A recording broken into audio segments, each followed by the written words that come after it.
하나님의 말씀 봉독합니다. 하나님의 말씀은 레위기서 1장 1절에서 17절까지 말씀되겠습니다.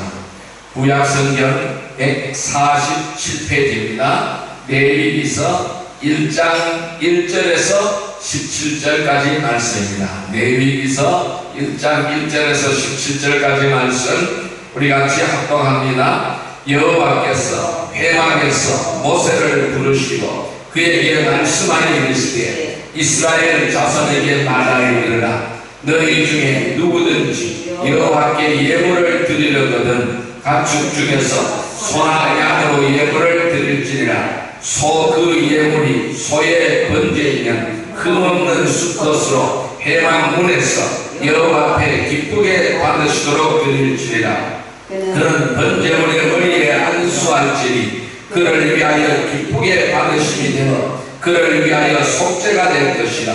그는 여호와 앞에서 그 수송아지를 잡을 것이요 아론의 자손 제사장들은 그 피를 가져다가 회막 문 앞 제단 사방에 뿌릴 것이며 그는 또 그 번제물의 가죽을 벗기고 각을 뜰 것이요 제사장 아론의 자손들은 제단 위에 불을 붙이고 불 위에 나무를 버려놓고 아론의 자손 제사장들은 그 뜬 각과 머리와 기름을 제단 위에 불 위에 있는 나무에 버려놓을 것이며 그 내장과 정갱이를 물로 씻을 것이요 제사장은 그 전부를 제단 위에서 불살라 번제를 드릴지니 이는 화제라. 여호와께 향기로운 냄새니라. 만일 그 예물이 가축의 떼의 양이나 염소의 번제이면 흠없는 수컷으로 드릴지니 그가 제단 북쪽 여호와 앞에서 그것을 잡을 것이요 아론의 자손 제사장들은 그것의 피를 제단 사방에 뿌릴 것이며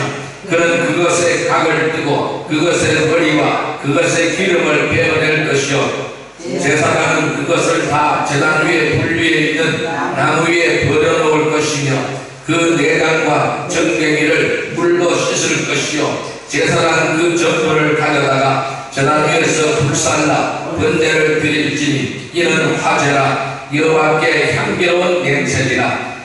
만일 여호와께 드린 예물이 새의 번제이면 산비둘기나 쥐비둘기 새끼로 예물을 드릴 것이요 제사장은 그것을 제단으로 가져다가 그것의 머리를 비틀고 끊고 제단 위에서 불사르고 피는 제단 곁에 흘릴 것이며 그것이 모이 주머니와 그 더러운 것은 제거하여 제단 동쪽 재버리는 곳에 던지고 또 그 날개 아래에서 그 몸을 찢되 아주 찢지 말고 제사장이 그것을 제단 위에 불 위에 있는 나무 위에 불살라 번제를 드릴지니 이는 화제라. 여호와께 향기로운 냄새니라. 아멘. 할렐루야. 오늘도 주님이 함께 하시는 줄 믿습니다. 이제 우리 인사할까요? 오늘 큰 은혜의 시간 되십시다. 큰 은혜의 시간 되십시다. 네. 오늘 하나님께서 레위기서 1장 1절에서 17절의 말씀을 우리에게 허락해 주셨습니다. 오늘 같이 은혜 받고자 하는 말씀은 번제와 예배라는 제목으로 은혜를 나누고자 합니다. 따라해볼까요? 번제와 예배. 번제와 예배. 예. 이 구약 시대에는 하나님께 나아갈 수 있는 길은 유일한 길은 제사를 통하여 하나님께 나아갈 수가 있었습니다. 그 제사가 5대 제사가 있었어요. 번제, 소제, 화목제, 속제제, 속건제, 즉 5대 제사 5가지 제사의 종류가 있었습니다. 그런데 모든 제사는 제물을 불살라 드렸습니다. 그리고 피를 뿌리는 제사였습니다. 그런데 두 번째 제사인 소제는 피가 없는 제사였습니다. 곡물을 드리는 피가 없는 제사였습니다. 그래서 이 모든 제사는 오늘날 예배의 원형이 되었다, 이렇게 말씀드릴 수 있습니다. 또 오늘 설명한 제가 5가지 제사, 이 모든 제사는 예수님의 모습이다 라고 설명을 드릴 수 있습니다. 모든 것이 예수님의 모형이요 모든 것이 예수님의 그림자라는 것입니다. 그리고 오늘날 예배의 원형, 즉 예배의 모형이다, 이렇게 설명을 드릴 수가 있습니다. 오늘 우리는 이 제사를 살펴봄으로 해서 우리가 하나님 앞에 드리는 이 예배가 얼마나 중요한 것인가, 또 우리가 하나님 앞에 드리는 이 예배가 어떻게 드려야 되는가를 설명할 수가 있습니다. 그래서 오늘 본문은 번제입니다. 그래서 이 번제는 가장 대표적인 제사에 가장 많이 드려졌던 제사가 번제라는 제사입니다. 이 번은 태울 번입니다. 태워서 드리는 제사다, 이렇게 설명할 수가 있습니다. 그래서 이 번제가 가장 대표적인 제사인데, 이 번제가 의미하는 것은 예수 그리스도의 희생적인 죽음과 승천을 의미한다라고 말씀드릴 수가 있습니다. 그래서 오늘날 십자가를 설명할 수가 있습니다. 그래서 이 구약에는 이 제사를 어디서 드렸어요? 성막에서 드렸고 성전에서 드렸습니다. 그러니까 이 성막이나 성전에서 제사를 드리는 곳이 어디였느냐 하면은 번제단이었습니다. 이 번제단 제단이죠. 이 번제단에서 제사를 드리는 것입니다. 그래서 이 구약에서 설명하고 있는 이 번제단은 오늘날 십자가라고 설명을 할 수가 있습니다. 그래서 번제의 가장 대표적인 제사는 바로 그 번제라고 할 수가 있고, 예수 그리스도의 희생적인 죽음과 승천을 의미한다. 그것이 바로 번제의 의미다라고 설명을 드릴 수 있습니다. 번제는 예수 그리스도의 모습인 것입니다. 번제는 온전한 예수 그리스도의 모습인 것입니다. 우리의 죄를 짊어지시고 십자가에서 죽음을, 고난을 받고 죽음을 당하시는 그 예수님의 모습이라는 것입니다. 저와 여러분들의 죄와 허물을 짊어지고 십자가에 달리신 예수님의 모습이라는 것입니다. 그는 물 한 방울, 피 한 방울을 남기지 않고 다 저와 여러분들에게 하여 쏟아부어 주셨습니다. 그리고 죽기까지 하나님의 뜻에 복종하였습니다. 이것이 바로 번제의 모습, 예수 그리스도의 모습, 십자가에 달리신 예수님의 모습이다라고 설명할 수가 있습니다. 번제는 히브리어로 말하면은 아라입니다. 이 아라라는 단어는 올라간다라는 뜻이 있어요. 그래서 이 아라는 올라가는 것입니다. 이 무엇이 올라갈까요? 불이 올라가죠. 그리고 향기가 올라가죠. 그리고 연기가 올라가는 것입니다. 이것이 바로 번제라는 제사다라고 설명할 수 있어요.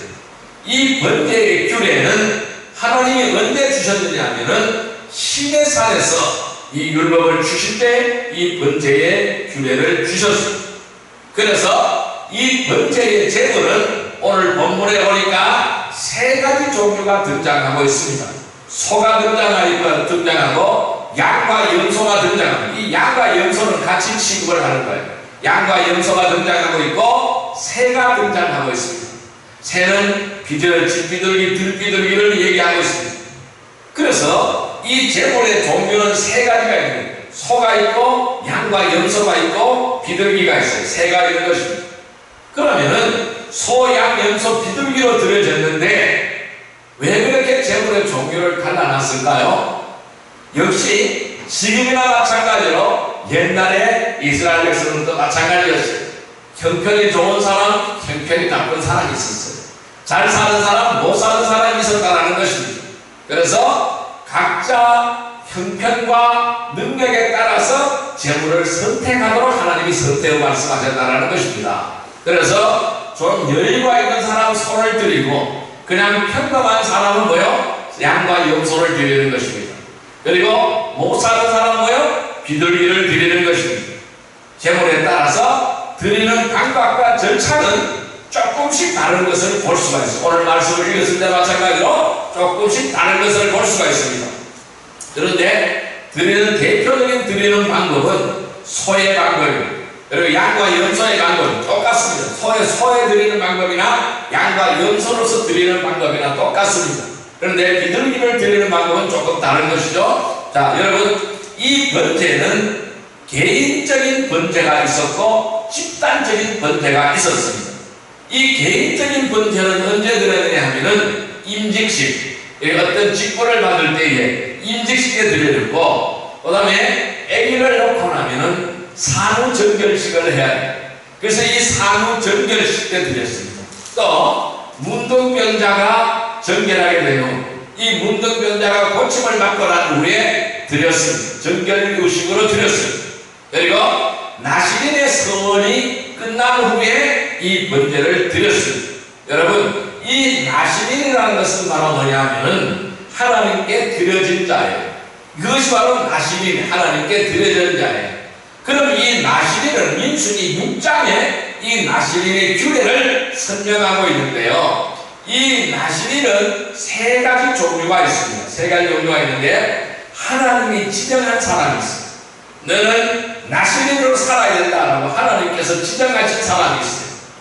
두 번째로 그 나시린은 부모가 서원한 경우가 있어요. 그래서 나의 아들과 딸을 얼마 동안 나시린으로 살기를 원합니다라고 하나님께 서원한 것이 있어요. 그래서 부모의 서원으로 나시린이 된 사람이 있습니다.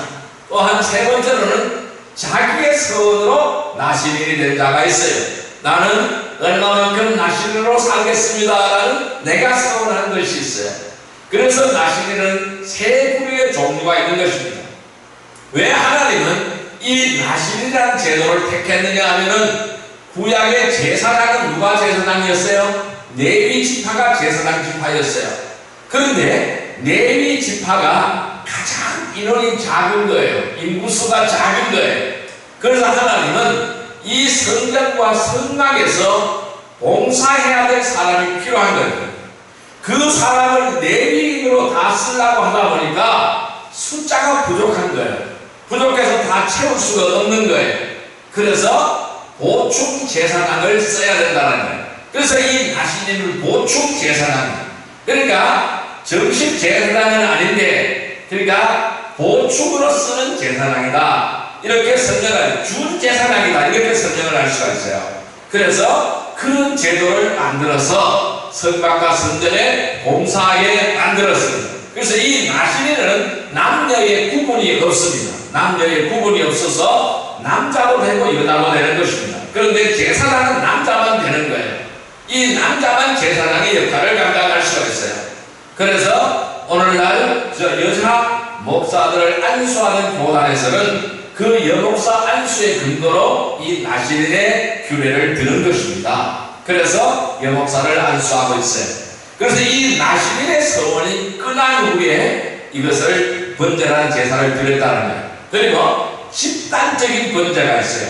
이 집단적인 번제는 매일 아침과 저녁에 집단적으로 드려졌어요. 그러니까 이 번제라는 제사는 매일 아침 저녁으로 드려지는 제사예요. 매일같이 드려지는 제사예요. 이것이 번제라는 제사라는 것입니다. 그러면 이 대표적인 제물로서는 아까 말씀드렸잖아요. 소와 양과 비둘기라고 했잖아요. 그럼 오늘은 이 소와 양을 중심으로 한 번제의 규례의 의미를 살펴보도록 하겠습니다. 자, 그러면은 번제의 규례와 의미는 바로 무엇일까요? 첫 번째 의미와 규례는 선택과 드림입니다. 따라할까요? 선택과 드림. 선택과 드림. 예, 선택과 드림입니다. 자, 오늘 본문 말씀인 레위기서 1장 2절 3절 말씀을 같이 읽어볼까요? 2절 3절 말씀입니다. 같이 읽습니다. 이스라엘 자손에게 말하여 이르라.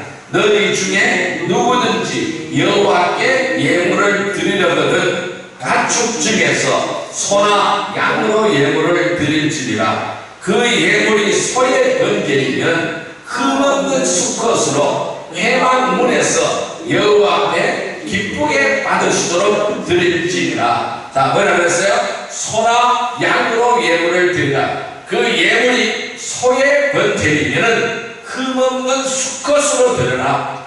어떻게 해요? 회막문에서 여호와 앞에 기쁘시게 받으시도록 드릴지니라. 이렇게 말씀했습니다. 자, 그러면은 이제 제사를 드리기 위해서, 이 백성이 제사를 드리기 위해서는 제물을 선택을 해야 되는 겁니다. 그러니까 소나 양과 염소 중에서 제물을 선택을 해야 되는 거예요. 그것도 정해져 있어요. 그러니까 이 암컷은 드릴 수가 없습니다. 전부 수컷만 드려야 돼요. 하나님 딱 지정해놨어요. 수컷만 드리라고. 자, 그러면은 수소나 순양, 순년소 중에서 선택을 해야 됩니다. 그럼 어떤 것을 선택을 해야 될까요? 흠없는 것을 선택해야 돼요. 흠이 있으면 안 되는 거예요. 흠없는 것을 선택을 해야 된다. 자, 그러면은 깨끗하고 정결한 거, 흠없는 것을 선택을 해야 된다는 것이죠. 그럼 이 선택한 재물을 끌고 가야 되죠. 어디로 끌고 가요? 성전이나 성막 문 앞으로 끌고 가는 거예요. 자, 오늘 뭐라고 그랬어요? 회막문에서 그랬어요. 회막문에서. 이 회막문은 성막문을 얘기하는 거예요. 성전문을 얘기하는 거예요. 성전이나 회막문 앞으로 끌고 가서 드리는 거예요. 누구에게 드려요? 제사장에 드리는 거예요. 그러면 제사장은 거기서 기다리고 있다가 제물을 받습니다. 그러면 제물을 받으면 어떻게 해요? 이 문에서 예물을 받아서 검사하는 거예요. 그래서 이 제사장이 딱 보고 진단을 하는 거예요. 아, 이 제물은 흠없는 것이다, 깨끗한 것이다, 이것을 드려도 좋다라는 판정을 하게 되는 것입니다. 합격! 제물로서 합격! 이렇게 판정을 내립니다. 그러면은 이제 판정을 받은 이 제물을 드리는 자가 어떻게 해요? 끌고 성막 문을 열고 들어가는 거예요. 성전 문을 열고 들어가는 것입니다. 자, 그럼 여기서 많은 동물 중에서 소나 양을 택한 이유는 이 동물들이 거룩하기 때문이거든요. 거룩하다라는 것입니다. 깨끗하다라는 것입니다. 이 동물들은, 이 하나님은 거룩하시기 때문에 거룩한 제사를 원한다라는 것입니다.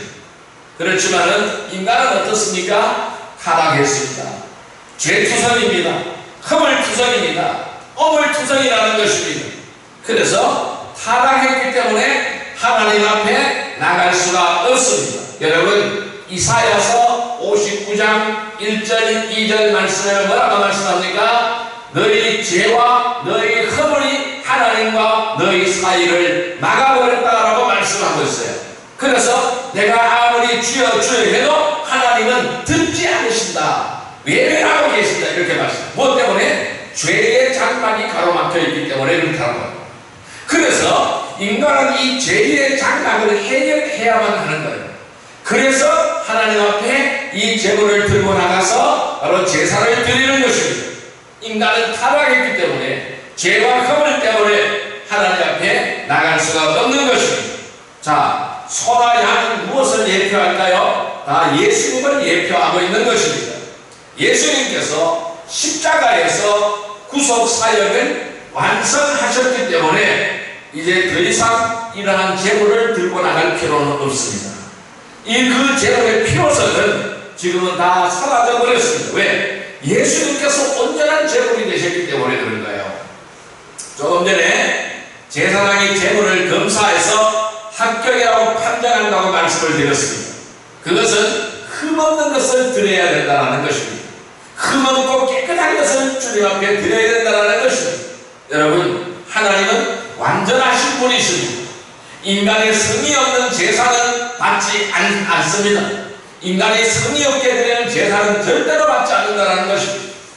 하나님께 나아가는 사람은 어떻게 나아가야 될까요? 영과 진리로 나가라. 오늘 요한복음 4장 24절에 분명하게 말씀하고 있어요. 예배하는 자는 영과 진리로 예배할지니라, 영과 진리로 예배할지니라, 이렇게 말씀하고 있어요. 그래서 우리는 하나님께 나아가기 위해서는 영과 진리로 예배하는 자가 되어야 됩니다. 이것은 예배자와 하나님의 영적인 교제라는 것입니다. 그래서 하나님은 성의 없는 제사, 거룩하지 못한 제사, 깨끗하지 못한 제사는 받지 않으신다는 것입니다. 그래서 우리가 하나님 앞에 예물을 드릴 때에 깨끗한 예물을 드려야 되는 것입니다. 거룩한 예물을 드려야 되는 것입니다. 그래서 지저분한 예물을 받지 않습니다. 남의 것을 포색한 거, 남의 것을 빼앗아온 거, 거짓말해서 쟁취한 거, 하나님은 이런 예물은 절대 받지 않으신다는 것입니다. 그래서 예수님께서 뭐라고 말씀하셨습니까? 바리새인과 서기관들을 향하여 이 독사의 자식들하고 말씀했어요. 그러면서 뭐라고요? 너희들은 뭐라고 말한다? 채소의 11조까지 드린다고 말한다. 그러나 너희들이 하나님 앞에 제물을 어떤 것을 드려야 되냐? 너희들은 너희들도 먹지 않는 상한 것 드리지 않았느냐? 주 예수 예수님은 이렇게 말씀하시는 것입니다. 저는 양 병든 양을 드렸지 않느냐, 너희도 먹지 않은 다 썩은 것을 드렸지 않느냐, 하나님이 어떻게 그것을 받으시느냐라고 말씀했습니다. 그래서 우리는 어떤 예물을 드려야 될까요? 바로 깨끗한 예물, 거룩한 예물, 진리의 예물을 드려야 되는 것입니다. 그래서 하나님께 나아가는 자는 언제나 우리는 영과 진리로 나가는 거룩한 백성이 되어야 되는 것입니다. 그래서 이것은 예배자와 하나님과의 영적인 교제라고 할 수가 있습니다. 자, 그래서 재물이 움직일 수 없는 것처럼 예배자의 마음은요, 온전히 하나님께 바쳐져야 되는 것입니다. 온전히 나 자신의 전부를 하나님 앞에 드릴 수가 있어야 된다는 말씀입니다. 그래서 예배자는 부분적인 희생이 아닙니다. 하나님은 오늘 우리들은 어떤 자를 찾으십니까? 예배하는 자를 찾으시는 것입니다. 그래서 이 예배라는 것은 부분적인 희생이 아닙니다. 온전한 헌신과 온전한 전적인 헌신을 말씀합니다. 온전한 바로 봉사를 원하신다는 것입니다. 이것이 바로 예배라는 것이죠. 여러분, 오늘 우리 자신이 어떠한 제물이 되어야 될까요? 거룩한 산제물이 되어야 되는 것입니다. 그래서 거룩한 산제물이 되어서 온전히 하나님 앞에 드려지는 산제사가 되기를 주님의 이름으로 축원드립니다. 두 번째 규례와 의미는 바로 뭘까요? 두 번째 규례와 의미는 죄의 전가와 죽음입니다. 따라할까요? 죄의 전가와 죽음. 죄의 전가와 죽음. 예, 죄의 전가와 죽음이 바로 두 번째 규례와 의미가 되겠습니다. 자, 오늘 본문 말씀인 레위기서 1장 4절에서 5절 말씀을 같이 한번 읽어볼까요? 4절 5절 말씀 같이 읽습니다. 그는 번제물의 머리에 안수할지니 그를 위하여 기쁘게 받으심이 되어 그를 위하여 속죄가 될 것이라. 그는 여호와 앞에서 그 수송아지를 잡을 것이요 아론의 자손 제사장들은 그 피를 가져다가 해망 문화 제단 사랑에 뿌릴 것이며, 이렇게 말씀을 했습니다. 여러분, 이제 제물을 가져왔습니다. 이 제물을 가져와서 제사장으로부터 합격의 판정을 받았잖아요. 이제 이 제물을 가져온 사람은 어떻게 합니까? 이제 소의 뿔과 뿔 사이에 손을 얹고 안수합니다. 그러니까 소의 머리를 보면은 양쪽에 뿔이 나여 있잖아요. 그 뿔과 뿔 사이에 두 손을 얹고 그 죄인이 두 손을 얹고 이제 안수를 합니다. 기도합니다. 이 안수를 왜 할까요? 자기의 죄가 이 흠없는 소에게 전가되는 것을 말하는 거예요. 그러니까 나의 죄가 소에게 넘어가는 것입니다. 전가되는 것입니다. 죄로 인해서 내가 죽어야 되는 거예요. 나는 죄 때문에 죽어야 되는 것입니다. 여러분, 죄의 삭은 사망이잖아요. 죽음이 왜 왔어요? 죄 때문에 온 거예요. 죄의 결과는 반드시 죽어야 되는 거예요. 그런데 죄 때문에 내가 죽어야 되는데 나의 죄를 전가받은 이 소가 죄의 결과로 죽게 되는 것입니다. 나 대신에 죄가 대신해서 저 소가 대신해서 죽게 되는 것입니다. 내가 죽을 것은 소가 대신 죽어도 되는 것입니다. 그렇지, 내 대신에 제물이 되는 것입니다. 이 모습이 어떤 모습일까요? 예수님의 모습인 것입니다.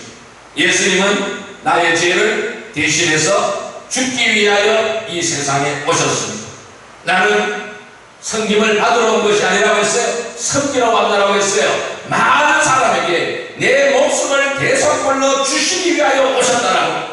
예수님은 분명히 바로 예수님께서 오신 그 목적을 분명히 우리에게 가르쳐 주셨습니다. 그리고 그대로 하셨습니다. 그대로 죽으셨습니다.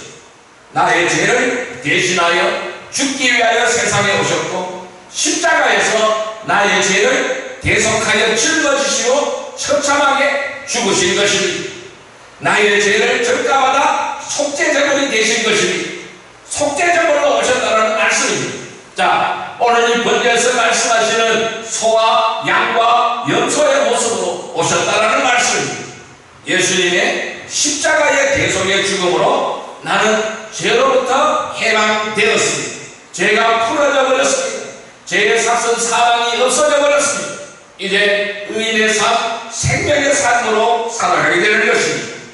그래서 저와 여러분들은 예수로 말미암아 새로운 생명을 얻게 된 것입니다. 자, 이렇게 해서 죄인이 안수하여 죄를 전가받은 제물을 죽여서 이제 피를 받습니다. 피를 받아서 제사장 위에 주는 것입니다. 그러면은 이 제사장은 그 피를 제단 사면에다가 뿌리게 되는 것입니다. 자, 내가 죽어야 할 것은 소가 대신 죽어주는 것입니다. 제단 사면에다가 피를 뿌린다는 것은 속죄의 완벽성을 말씀하고 있는 거예요. 속죄의 철저성을 말씀하고 있는 거예요. 그래서 모든 죄가 사라졌다는 것입니다. 모든 죄가 힘도 없이 사라졌다는 것입니다. 과거의 죄와 현재의 죄와 미래의 죄가 다 사라지는 것입니다. 예수님이 십자가에서 죽음을 맞이하는 순간 우리의 죄는 다 사라졌습니다. 과거의 죄와 현재의 죄와 미래의 죄가 다 사라져버린 것입니다. 자, 내가 죽어야 할 것은 소가 대신 죽어가는 것입니다. 내가 죽어야 할 것은 예수님이 대신 죽어가는 것입니다. 죽어주는 것입니다. 여러분, 나를 위하여 속죄제물이 되어주실, 그래서 죽어서 나의 생명을 살리실 이 놀라운 주님의 은혜에 늘 감사함으로써 드려지는 삶이 되기를 주님의 이름으로 축원드립니다. 세 번째 어떤 의미가 있을까요? 세 번째 의미는 피뿌림입니다. 따라할까요? 피뿌림. 예, 5절 말씀을 보겠습니다. 레위기서 1장 5절 말씀 같이 읽습니다. 그는 여호와 앞에서 그 수송아지를 잡을 것이요 아론의 5 제사장들은 그 피를 가져다가 회막 문 앞 제단 사방에 뿌릴 것이며. 여러분, 이제 제물을 잡았어요. 피가 흘렸습니다. 이 피를 받은 제사장은 그 피를 제단 사방에 뿌리는 거예요. 사면에다가 뿌리는 것입니다. 이 피를 뿌리면 어떻게 될까요? 죄가 가리워지는 것입니다. 죄를 완전히 도말하는 것이 아니에요. 없어지는 것이 아닙니다. 가리워지는 거예요. 이 제물의 피는 일회용 피였습니다. 그러나 예수님의 피는 일회용 피가 아닌 것입니다. 영원한 피가 되는 것입니다. 자, 죄인은 죄를 지을 때마다 다시 이 속죄의 제사를 드려야만 했습니다. 죄를 지을 때마다 계속적으로 이 제사를 드려야만 했어요. 자, 피를 사면에 뿌린다는 것은 제가 아까 말씀드렸듯이 속죄의 완벽성, 속죄의 철저성을 의미하는 것입니다. 속죄는 완벽하고 철저해야 되는 것입니다. 여러분, 우리가 하나님 앞에 죄를 놓고 회개하는 것, 회개는 대충 하면 되는 것이 아닙니다. 철저한 회개를 해야 되는 거예요. 조목조목 회개를 해야 되는 거예요. 철저하게 회개해야 되는 것입니다. 이 피는 예수님께서 십자가에 흘리신 속죄의 피를 의미합니다. 피 흘림이 없이는 죄사함이 없습니다. 히브리서 9장 22절의 말씀을 보실까요? 신약성경 362페이지입니다. 히브리서 9장 22절 362페이지입니다. 히브리서 9장 22절 말씀 같이 읽습니다. 율법을 따라 그의 모든 물건이 피로서 정결케 되나니 피 흘림이 없은즉 사함이 없느니라. 뭐라고 했어요? 피 흘림이 없은즉 사함이 없다고 그랬어요. 모든 것이 피로서 정결케 된다. 피 흘림이 없으면 사함이 없다. 여러분, 내가 살아나기 위해서, 내가 살기 위해서는 누가 피를 흘리고 죽어야 하는 것입니다. 이것이 하나님의 법이에요. 하나님의 공의의 법이라는 말씀입니다. 여러분, 예수 그리스도의 속죄의 제사는 구약의 제사장들이 드린 것과는 다릅니다. 영원한 제사예요. 이 구약의 제사에서는 할 수 없는 일을 예수님이 하셨습니다. 오늘 이 번제는 일회용이라고 했어요. 일회용으로 계속해서 드려야 된다고 말씀드렸습니다. 그러나 예수님의 제사는 바로 한량없는 제사예요. 한 번에 단 한 번의 제사로 끝나는 제사예요. 그래서 구약의 희생 제사들이 할 수 없는 일을 예수님은 하신 것입니다. 우리가 거룩함에 이르게 된 것은 오늘 우리가 하나님 앞으로 너는 아들이 나의 아들이다, 너는 의인이라고 칭함을 받게 된 것은 예수님이 바로 이 제사를 드렸기 때문입니다. 우리는 그분의 공로를 믿어야 됩니다. 그리고 그분의 공로를 믿고 나 오늘 모든 자는 거룩하게 되는 것입니다. 그래서 새 생명의 은총을 누리게 되는 줄 믿습니다. 여러분, 나를 위하여 속죄제물이 되어서 대신 피를 흘리시며 죽어서 나의 생명을 살리신 놀라운 주님의 은혜에 늘 감사함으로 드려지는 삶이 되기를 주님의 이름으로 축원드립니다. 네 번째 의미는 바로 뭘까요? 불태워 드리는 것입니다. 따라할까요? 불태워 드린다. 예, 불태우는 것이 네 번째 의미. 자, 오늘 본문 말씀 9절 말씀을 보겠습니다. 레위기서 1장 9절 말씀 볼까요? 1장 9절 말씀 같이 읽습니다. 그 내장과 정개기를 물로 씻을 것이요 제사장은 그 전부를 제단 위에서 북살라 번제를 드릴지니 이는 화제라 여호와께 향기로운 냄새니라. 여러분, 이제 어떻게 합니까? 불을 태우기 위해서 어떻게 합니까? 제물에 가죽을 벗깁니다. 이 각을 뜹니다. 여러분, 제물에 가죽을 벗긴다는 말은 무슨 말일까요? 왜 가죽 벗겨야 될까요? 그 사람을 벗어야 됩니다. 나의 그 사람을 벗어야 됩니다. 나의 미성을 벗어야 됩니다. 나의 거짓을 벗어야 됩니다. 나의 외식을 벗어야 됩니다. 그래서 나의 외식과 가식을 벗겨내야 된다는 사실입니다. 우리는 나를 포장하는 주님은 받지 않습니다. 그래서 주님은 바리새인을 보고 공격을 한 거예요. 바리새인을 보고 바로 독사의 자식들이라 공격한 것입니다. 왜? 가식적인 삶을 살아가고 있기 때문에 그런 거예요. 위선적인 삶을 살아가고 있기 때문에 그런 거예요. 이런 사람을 하나님이 받지 않으신다는 것입니다. 우리의 그 사람을 벗어야 됩니다. 위선과 거짓을 벗어야 됩니다. 외식을 벗어야 합니다. 가식을 벗겨야 하나님이 받으신다는 것입니다. 오늘 이 시간에 우리 주님 앞에 이 귀한 예배를 드리면서 가죽을 벗는 귀한 은혜의 시간이 되기를 바랍니다. 그다음에는요, 어떻게 해야 될까요? 이제 각을 뜨라는 겁니다. 각을 뜨기 위해서는 먼저 이제 뿔을 잘라야 돼요. 뿔을 자르는 것은 뭘까요? 교만을 자르는 거예요. 뿔은 뭐 들이받는 거예요. 남을 아프게 하고 상처내게 하고 이런 것을 잘라버려야 됩니다. 그래서 교만을 잘라야 돼요. 각을 자른다는, 각을 뜬다는 건 자르는 거예요. 토막토막 내는 거예요. 다리도 자르고 몸통도 자르고 조각조각 내는 거예요. 부위마다 다 자르는 거예요. 이것이 바로 각을 뜨는 거예요. 뭘까요? 교만을 자르는 거예요. 다른 사람을 자꾸 아프게만 하고 받는 뿔을 없애는 것입니다. 그리고 세상을 향하는 발과 다리를 잘라내야 한다는 것입니다. 여러분, 이 시간 우리는 세상을 향하는 발과 다리를 자르시기를 바랍니다. 남을 아프게 하는 뿔을 자르시기를 바랍니다. 교만을 자르시기를 바랍니다. 그래서 그래야만이 하나님이 받으신다는 거예요. 온유와 겸손의 멍에를 메고 주님은 내게 와서 배우라고 말씀하셨습니다. 오늘 우리는 주님이 주신 온유와 겸손의 멍에를 메는 거룩한 백성이 되기를 바랍니다. 다음에 어떻게 합니까? 고기를 이렇게 제단에 올려서 불을 태우는 것입니다.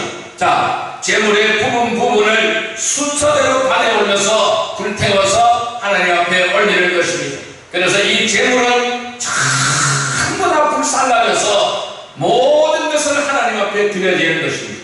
오늘 우리는 이 예배가 하나님 앞에 모든 것으로 드려지는 시간이 되기를 주님의 이름으로 축원드립니다.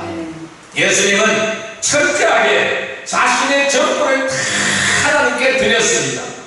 물 한 방울, 피 한 방울 남기지 않고 다 드렸다는 말씀입니다.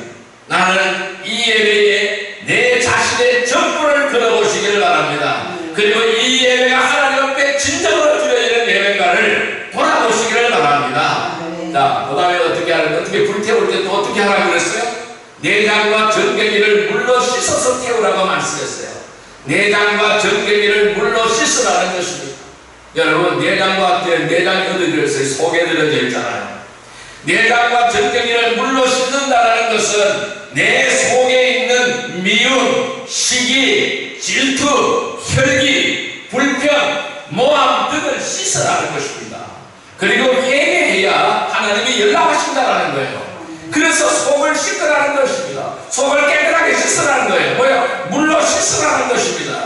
물이 바로 뭘까요? 하나님의 말씀이에요. 물이 바로 뭘까요? 성경이에요. 물과 성경으로 씻으라는 것입니다. 속에 더러움이 있으면 하나님이 받지 않으신다는 것입니다. 그래서 완전히 불타서 재가 되어서 밑으로 쏟아져야 되는 것입니다. 그리고 향기만 올라가는 것입니다. 향기가 되어서 올라가야 하나님이 받으시는 예물이 되어진다는 것입니다. 여러분, 불의 속성은 뭡니까? 태워 없애는 거예요. 죄로 더러워진 마음에 완악한 상성적을 불살라 버려야 되는 것입니다. 자, 인간은 두 가지 종류가 있습니다.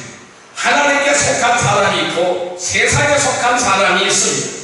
세상에 속한 사람을 세상에 속한 사람의 마음을 불사를 때에 하나님께 속한 자가 되는 것입니다. 하나님께 속하는 유일한 길이 있어요. 이 하나님께 속할 수 있는 유일한 길은 그리스도 안에 거하는 삶이 되는 것입니다. 하나님께서 원하는 제사는 그리스도와 더불어 자신을 완전하게 드리는 삶이라는 것입니다. 여러분, 나를 위하여 속죄제물이 되신 예수님과 더불어 자신의 삶 전부를 완전하게 불태워드리는 거룩한 삶제사가 되시기를 주님의 이름으로 축원드립니다. 자, 이제 말씀을 정리해 볼까요? 그럼 이제 우리는 어떻게 알아야 할까요? 이 번제는 예수 그리스도의 희생과 죽음, 승천을 의미하는 제사라고 말씀드렸습니다. 성막이나 성전에서 드려졌던 가장 일반적이고 가장 많이 드려졌던 제사라고 말씀드렸습니다. 이 번제는 영적 예배의 그림자인 것입니다. 번제의 핵심적인 사상은 뭘까요? 완전한 헌신입니다. 온전한 헌신입니다. 따라해볼까요? 완전한 헌신. 완전한 헌신. 온전한 예배입니다. 따라할까요? 온전한 예배. 온전한 예배. 예, 예수님께서는 요한복음 4장 23절 24절에 사마리아 여인에게 말씀합니다. 아버지께 참되게 예배하는 자들은 영과 진리로 예배할 때가 오나니 곧 이때라. 아버지께서는 자기에게 이렇게 예배하는 자들을 찾으시니라. 하나님은 영이시니 예배하는 자가 영과 진리로 예배할지니라 라고 말씀하셨습니다. 여기서 말하는 영과 진리로 드리는 참 예배의 그림자가 번제라는 것입니다. 여기서 말하는 온전한 헌신, 영과 진리로 드리는 영적 예배는 무엇을 말하는 것일까요? 우리는 출애굽기와 레위기에서 분명하게 알 수 있는 것은 하나님이 지시하고 보여주신 그대로의 예배를 말씀하는 것입니다. 번제의 의미는 선택과 드림입니다. 죄의 전가와 죽음입니다. 그리고 핏불임입니다. 불태워드리는 것입니다. 즉 온전한 드림이라는 것이죠. 온전한 헌신이라는 것이죠. 모든 것을 드리는 것이라는 것입니다. 남는 것은 불태워진 죄밖에 없는 것입니다. 이 온전한 번제를 예수님께서는 신이 제물이 되셔서 십자가에 이루어 놓았습니다. 히브리서 10장 22절 말씀을 볼까요? 신약성경 364페이지입니다. 히브리서 10장 22절 말씀 364페이지입니다. 신약성경 364페이지 같이 읽습니다. 우리가 마음의 풀임을 받아 악한 양심으로부터 벗어나고 몸은 맑은 물로 씻음을 받았으니 참마음과 온전한 믿음으로 하나님께 나아가자. 다시 한번 읽습니다. 우리가 마음의 풀임을 받아 악한 양심으로부터 벗어나고 몸은 맑은 물로 씻음을 받았으니 참마음과 온전한 믿음으로 하나님께 나아가자. 자, 우리는 다시는 이러한 번제를 드릴 필요가 없습니다. 예수님이 이루어놓으신 온전한 번제에 동참하시는 일입니다. 동참하는 일은 그리스도 안에 거하는 것입니다. 하나님은 순종의 예배를 기뻐하시는 것입니다. 무엇보다도 우리 자신을 거룩한 산제물로 하나님께 온전히 드려야 하는 것입니다. 그래야만이 하나님께서 받으시고 우리에게 복을 주시는 것입니다. 여러분, 나를 위하여 속죄제물이 되신 예수님과 더불어 자신의 삶 전부를 완전하게 불태워드리는 거룩한 산제사가 되시기를 주님의 이름으로 축원드립니다. 기도드립니다. 사랑과 은혜의 아버지 하나님 감사합니다. 오늘 주님은 우리에게 이렇게 말씀하셨습니다. 우리가 마음의 풀임을 받아 악한 양심으로부터 벗어나고 몸은 맑은 물로 씻음을 받았으니 참마음과 온전한 믿음으로 하나님께 나아가자라고 말씀했습니다. 이제 우리는 다시는 이러한 번제를 드릴 필요가 없습니다. 하늘 예수님이 이뤄놓으신 온전한 번제에 동참하는 되는 것입니다. 동참하는 길은 그리스도 안에 들어가는 것이고 하나님은 순종의 예배를 기뻐하시는 것입니다. 무엇보다도 우리 자신을 오늘 거룩한 상제물로 하나님 앞에 드려지기를 원합니다. 나를 위하여 속죄되어 계신 예수님과 더불어서 자신의 삶 전부를 완전하게 불태워드리는 거룩한 상제사가 되게 하여 주옵소서. 예수님의 이름으로 감사하며 기도드리옵나이다. 아멘.